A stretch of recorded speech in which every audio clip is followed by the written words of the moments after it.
ہو گئی مصطفیٰ کی آل سے، جب سے محبت ہو گئی بے گماں مجھ پر خدا کی خاص رحمت ہو گئی۔ اور پنجتن کے 5 ناموں کی تلاوت کا ہے یہ فیض۔ جو پنجتنی ہوں گے وہ بولیں گے سبحان اللہ۔ اور جب بات پنجتن کی آتی ہے، اشعار تو پنجتن کی شان میں بڑے بڑے شعراء نے لکھے، مدح سرائی بڑے بڑے شاعروں نے کی، لیکن میں سمجھتا ہوں کہ جو مجھے بیدم وارسی کے اس شعر کہ بیدم یہی تو 5 ہے، بیدم یہی تو 5 ہے مقصود کائنات۔ کیا بات ہے، صرف ہم یوں ہی گزر نہ جائیں کہ بیدم وارسی نے کہا کہ بیدم یہی تو 5 ہے مقصود کائنات۔ مقصود کائنات کا مطلب کیا ہے؟ مقصود کائنات کا مطلب یہ ہے کہ اگر خدا مصطفیٰ کو، مرتضیٰ کو، خاتون جنت کو، امام حسن کو، امام حسین کو پیدا کرنا مقصود نہ ہوتا، نہ یہ چاند کی چاندنی ہوتی، نہ سورج کی روشنی ہوتی، نہ دریا کی روانی ہوتی، نہ آدم ہوتے، نہ شیش ہوتے، نہ نوح ہوتے، نہ عزیر ہوتے، نہ ابراہیم ہوتے، نہ کائنات کا ذرہ ذرہ ہوتا۔ بے دم یہی تو 5 ہے مقصود کائنات۔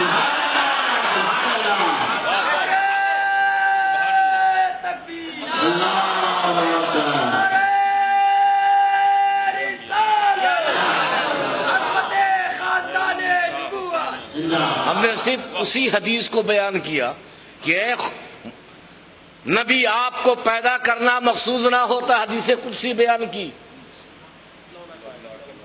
آپ کو پیدا کرنا مقصود نہ ہوتا، ہم نے فقط یہ سمجھا کہ ذات مصطفیٰ ہی فقط وجہ مقصود کائنات، مگر بیگم وارسی بھی حدیث کی روشنی میں ہمیں یہ عقیدہ دے رہے ہیں کہ مصطفیٰ تو وجہ مقصود کائنات ہے، مگر مصطفیٰ کے ساتھ ساتھ مولا علی بھی، امام حسن بھی، امام حسین بھی، خاتون جنت بھی یہ مقصود کائنات کا سبب ہے۔ بیدم یہی تو 5 ہیں مقصود کائنات، خیر النساء حسین و حسن مصطفیٰ علی۔ خیر النساء حسین و حسن مصطفیٰ علی، پنجتن کے 5 ناموں کی تلاوت کا ہے یہ فیض۔ فخر انسان رشک غلماں میری قسمت ہو گئی۔ اور یہ شعر سنیے گا کہ حیدر کرار کا ہونٹوں پہ نعرہ دیکھ کر، حیدر کرار کا، آپ لوگ بھی سن رہے ہیں بھیا، حیدر کرار کا ہونٹوں پہ نعرہ دیکھ کر لشکر باطل کو مجھ سے اور ہیبت ہو گئی۔ لشکر باطل کو مجھ سے اور ہیبت ہو گئی، اور لاکھ کر لیں کوششیں پھر بھی چھوڑا سکتے نہیں۔ لاکھ کر لیں کوششیں پھر بھی چھوڑا سکتے نہیں۔ یا علی کہنے کی اب تو مجھ کو عادت ہو گئی، یا علی کہنے کی۔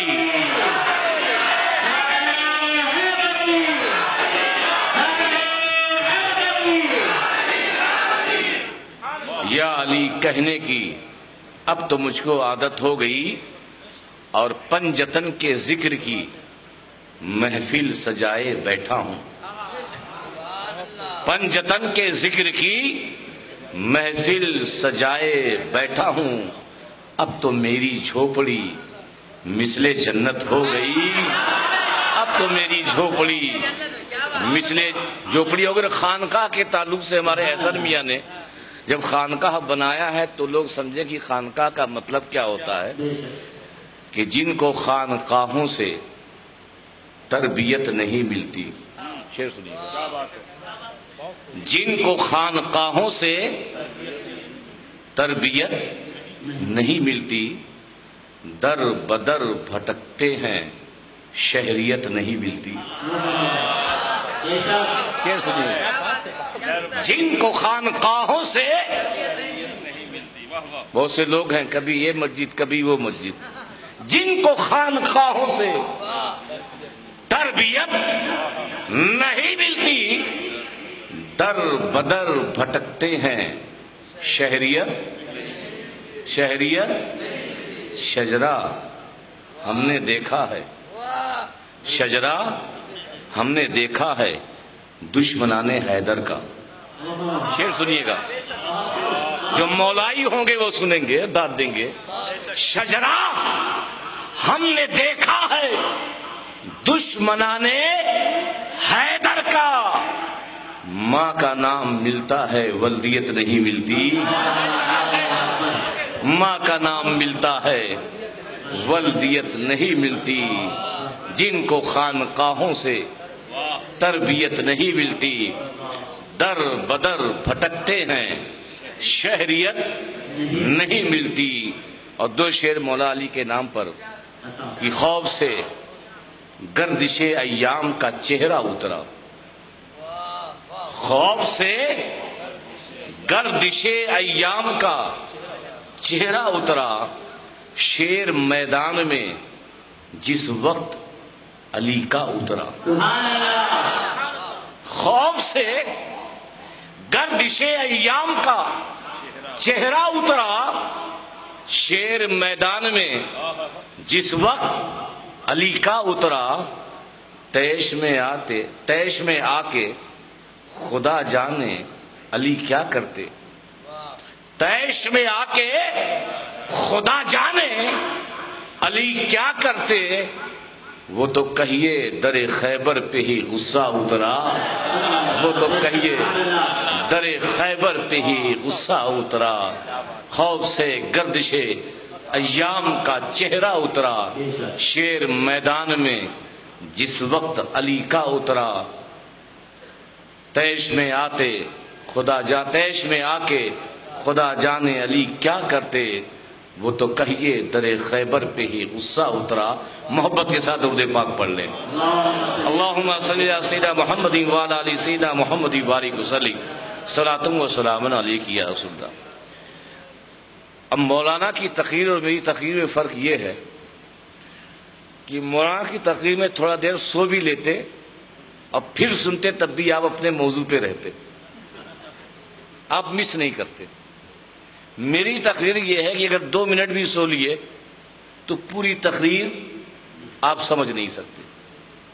اب آپ کو یہ طے کرنا ہے کہ سننا ہے، سمجھنا ہے یا سونا ہے، سننا ہے یا سونا ہے، سونا ہے۔ اچھا، سننی تو سنتا ہی ہے، ایک کان سے سنتا ہے دوسرے کان نکال دیتے، سننی ہے۔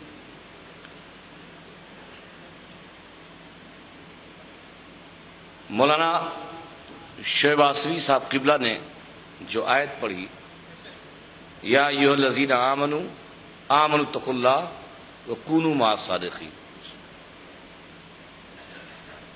ایمان لے آؤ، اللہ سے ڈرتے رہو، سچوں کے ساتھ ہو جاؤ۔ اب میں نے جو آیت کا ٹکڑا سرنامے بیان قرار دیا ہے اس کا ترجمہ سنیے۔ یا ایھا الذین آمنوا آمنو، اے ایمان والو ایمان لے آؤ،